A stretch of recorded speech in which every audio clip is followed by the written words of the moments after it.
The city of New York is split into 5 boroughs, but the Bronx is the only one that isn't on an island. It's the only borough on the mainland. Everything else is attached to an island, right? Naturally. You can see on Google Maps that a piece of what I assumed was the Bronx is actually not in the Bronx. And it made me want to look closer at its map. I don't know, maps are one of these things that you can look at that map 100 times. 101st time you see something that you missed before.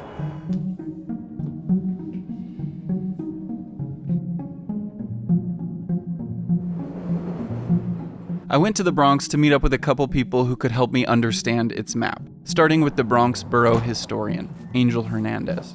So now we have a little archive. Winston Churchill's grandfather was from the Bronx, and that's why he was a hardcore guy, during the war. Today we have Jerome Avenue, and known as Leonard Jerome. Even though the Bronx River is what geographically cuts the borough in half, it's actually Jerome Avenue that divides the east and west addresses. It doesn't necessarily look right. You have all this space, you have all the East Bronx, and then you have a slither of the West Bronx. It turns out that the answer to this lies in understanding how and when the Bronx became a borough. And thankfully, I have the perfect person to ask for that.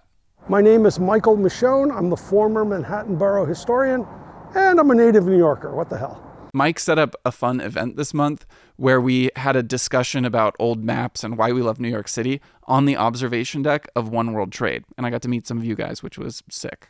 Initially, the city of New York covered just Manhattan, but that all changed in 1898 during a massive consolidation that added a ton of land to the city. This is also what created the 5-borough system. But at that time, the land that became the Bronx was actually already part of New York City. The western section of the Bronx was annexed by New York City in 1874. In 1895, the remainder of what we call the Bronx today was added to New York City. This section was called the Annexed District. Not a terribly colorful name until Bronx Borough was created in 1898. And Jerome Avenue was created the same year that this western portion was added to New York City. Jerome Avenue is a continuation of Fifth Avenue, which splits Manhattan Island east-west. So if you include that slither of the West Bronx and the upper Manhattan neighborhoods, Washington Heights, Inwood, it's more proportional. There was a bridge that was built across the Harlem River. It was called the Central Bridge because it connected from Fifth Avenue, Central. And for some time, Jerome Avenue was called Central Avenue. But if I overlay this elevation map, we can start to get a better idea of what's going on in the Bronx. You would notice everything on the west. It's a lot more hills. It's a lot more rock outcroppings. East Bronx, as you go way out east, it's very low-lying. And you can see that Jerome Avenue followed the path of what used to be Cromwell Creek. And it's actually at the mouth of this now gone river that both the Yankee stadiums have been built, which I guess makes sense because it's flat land to build on. So now that we kind of have our bearings, let's look at the oldest roads that exist here. This is a map that shows the paths and settlements of Native Americans before the Dutch arrived. These were created way before Jerome Avenue, and they also followed the topography rather than some arbitrary latitude line. Many of them, the early colonists saw as being very accessible, and they just started widening these trails. These paths still mostly exist in the form of Unionport Road, Eastchester Road, Williamsbridge Road, what became the Boston Post Road, and Kingsbridge Road. The Dutch were the first colonizers to arrive and begin turning these into modern roads. And this was part of their larger colony, New Netherland, of which New Amsterdam was the capital, which is modern New York. The river was named after a settler from the Dutch era named Jonas Bronck, but it was spelled B-R-O-N-C-K. And then the river got shortened to Bronx with an X. And then when the borough was created, it was named after that river. But this doesn't mean that everyone who settled in this area at that time was Dutch. Jonas Bronck actually was Swedish, and the English Anne Hutchison moved into this area and settled here. She actually lived and died here, and a bunch of stuff is named after her.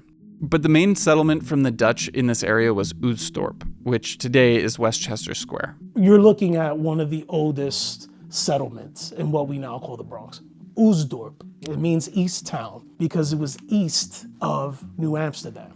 It's kind of funny to me that the Dutch referred to it as East Town, and then the English came in and changed it to Westchester. Oostdorp would be west of the Connecticut colonies. It's also west of Chester in England. So they called it Westchester. Westchester Avenue was a turnpike because it connected the town of Westchester to Morrisania, which also became its own town. Morrisania was actually originally the Morris family estate, and this is the same Morris family that produced Gouverneur Morris, who was one of the 3 commissioners that helped create the grid plan of Manhattan. And he was also the one that penned the preamble of the Constitution. It was also in the era of the early English when the Van Cortlandt House was built, which is the oldest building in the Bronx. The Van Cortlandt family lived there for many years. They had enslaved people there. And during the American Revolution, George Washington commanded his army from that mansion. Right before Evacuation Day, he slept there. It also sits in a massive park, but we'll come back to that. I want to take a quick break from the video to let you in on a secret that is today's sponsor, Factor. Factor delivers fresh meals that are never frozen, that arrive at your doorstep and you can heat up and eat in 2 minutes. They're also made to be nutritionally balanced and help you with your wellness journey if convenience is one of your roadblocks. I've been using Factor recently, and it's a really good way to make my life more efficient without having to sacrifice the quality of the food that I'm eating. Factor helps eliminate stress around the planning, preparing, and cleanup of meals so you can stay focused on your goals. They make their food without refined seed oils or refined sugars or artificial colors or sweeteners. And most of the meals have more than 30 grams of protein. They also have a bunch of new protein options like the short rib, the salmon burger, and the bison sausage. Head to factor75.com or click the link below and use the code DanielSteinerFB50 to get 50% off your first Factor box, plus free breakfast for a year. That's code DanielSteinerFB50 at factor75.com to get 50% off, plus free breakfast for a year. Offer only valid for Factor customers with code and qualifying auto-renewing subscription purchase. Thank you to Factor for sponsoring this video, and let's get back to the map of the Bronx. If you saw my video about Broadway, I ended that at Kingsbridge, where Kingsbridge Road leaves Manhattan into what is now the Bronx. And there's actually a plaque for where that bridge used to be. So Michael and I set out to see if we could go find it. Oh, wait. Opening. Kingsbridge Road, part of which is today's Broadway, crossed over the Kings Bridge, and it was essential for moving goods and people and troops from the northern part of Manhattan.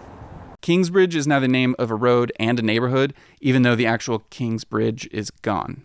And this leads us back to the unexpected boundary that you can see on Google Maps. So right now we're at 230th Street. Right over here to my right is Marble Hill Playground. So this is one of my favorite markers in all of New York City. It reads in 2 different directions. If you face in the direction I'm facing, it reads, now entering the Bronx. And if you face in the opposite direction, it says, now entering Manhattan. The borderline runs roughly where this plaque is. And I love that the leaves are following different directions. I mean, this is so wonderful, so charming. This area is called Marble Hill, and it used to be physically attached to Manhattan with a creek dividing it from the Bronx. The Spuytendival Creek. And it wasn't a terribly navigable waterway. It was very shallow, so large ships could not pass. When they built the Erie Canal in 1820s, there was talk of connecting the Harlem River to the Hudson River with a canal that would be deep enough for large ships to pass. So this waterway is artificial. It's called the Harlem River Ship Canal. It was built from 1888 to 1895 and then improved years after as well. It made a navigable route connecting the Harlem River to the Hudson River. This created an island for a couple decades until it was filled in with landfill from the construction of Grand Central Terminal. This also buried Kingsbridge. So Marble Hill is a very sort of quirky place because it's really the only part of Manhattan that is physically connected to the mainland of the United States. There's also another bridge a little ways down the Harlem River that is unique for a couple of reasons. This is High Bridge, and it's not just the oldest bridge in the city, but it's also the only pedestrian-only bridge in the city. And the reason it's both of those things is because it was originally part of the Croton Aqueduct, which was the original water source for the city. It opened in 1842 and no longer carries any of the water, but is still a pedestrian bridge. In the 1850s, New York passed the Rural Cemeteries Act, which forbade the creation of any new cemeteries in Manhattan. This is what led to the cemetery belt in Queens that I talked about in my Queens video. But that was also the time when we had the creation of 2 cemeteries in the Bronx. So in the 1860s, Woodlawn Cemetery and the beginning of St. Raymond Cemetery were both created. Also in the 1860s, Hart Island became a potter's field, and it's still actively used as one. There are more than over 1 million unmarked bodies buried there. And Hart Island is actually just one of the islands in the Bronx. People don't realize that the Bronx itself has over 10 islands. Orchard Beach, that was Hunter Island and Rodman's Neck. That was connected by sand that was barged up from Far Rockaway. That's a Queens beach, you know? You also have Rikers Island, which is used just as a prison, and also one of my favorite spots in the Bronx that I don't know how many people know about, called City Island. City Island just has one road that goes out and back, and it's got strong maritime routes that are still visible.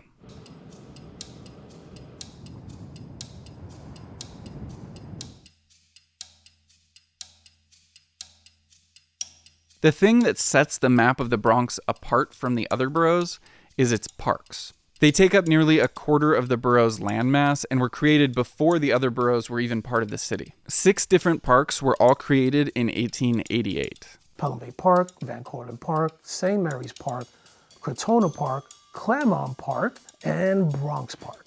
If you go to the Botanical Gardens or the Bronx Zoo, they're both located inside Bronx Park. And Pelham Bay Park is the largest park in New York City. All of these were the direct result of the Parks Act of 1884, which was created by a committee whose leader just happened to have some land by Van Cortlandt Park that suddenly became a lot more valuable.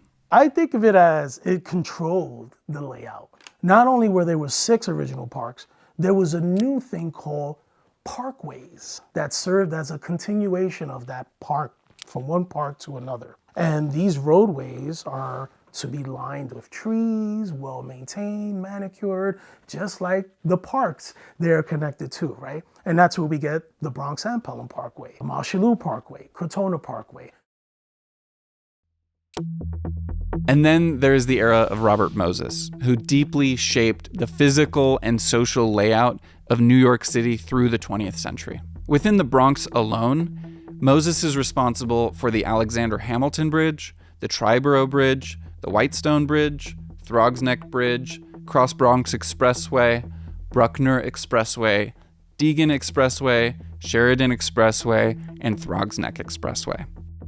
But let's just look at one of them. There is a bump in the route of the Cross Bronx Expressway, and the closer you look, the less it makes sense. My name is Tom Vasti. I'm the Vice President of the East Bronx History Forum.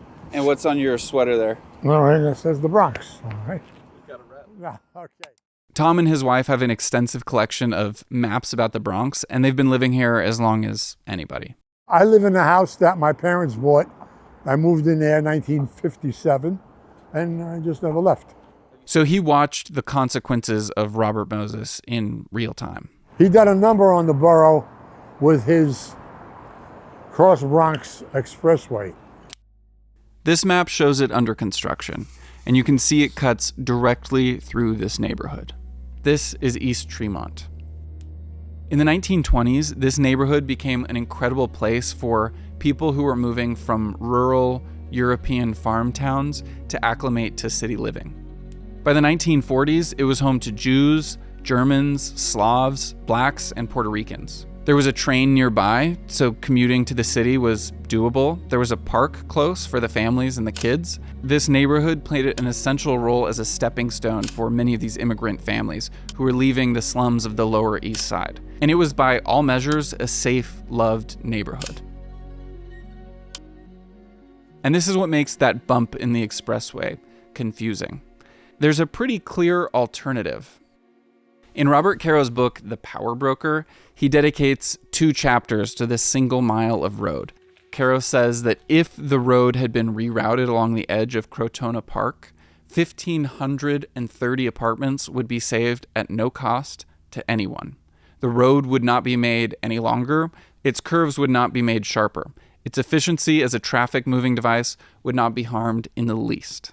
And look, New York City is a massive city that was built on colonial roads. So I understand the concept of needing new infrastructure that can carry and support more people. But that's not the problem I have with Robert Moses. The problem I have with Robert Moses is how he did it.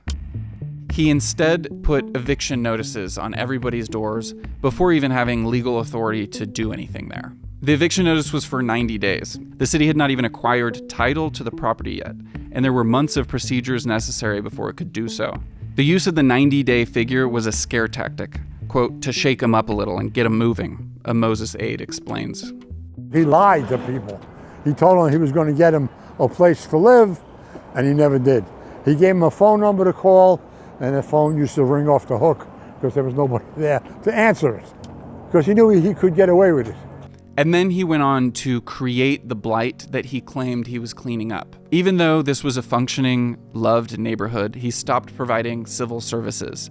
Moses displaced over 10,000 people in this stretch and destroyed the community there. It's the way that he did it.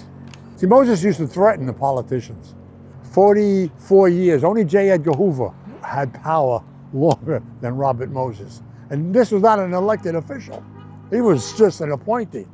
And that's just 1 mile in the 130 miles of expressway that Robert Moses built in New York City. You can imagine how much this disrupted the social fabric of the Bronx. The South Bronx slowly became this place that symbolized poverty. And then later on, as the city started experiencing economic, disparities in the 60s and 70s, all of a sudden the South Bronx became this poster child for urban decay and destruction. Throughout the 1970s, the South Bronx was basically perpetually on fire. There were tracts of land that lost almost 100% of their buildings to these fires, and many of them that lost at least half. If you look at which area experienced the most burning, it's not coincidental that that lines up pretty perfectly with the area that had been redlined some 30 years before. Redlining was the practice of rating areas by their desirability based on race, and it determined a lot about the area, like the property value and the insurance claims that you can get. Also, at the beginning of the fire epidemic of the 70s, several fire stations and ladders were closed. But what's cool about the Bronx is that at this time, in these ashes, hip-hop was born. In my experience in the Bronx, people are very welcoming and very proud of it. They'll tell you, yeah, I'm from the Bronx. Where? Well, I'm from Hunts Point, but it's always the Bronx first. I'm putting a couple links in the description for recommended references, as well as Michael's newsletter, which I highly recommend you subscribe to if you like New York City and people who are passionate about it. Thank you for watching this. Thanks for supporting the channel. If you subscribe and like and share, thank you a million times over. It helps a lot. I'll see you guys in another video super soon. Peace. He who does not study history is condemned to repeat it. Was that Santayana? I forget who said that.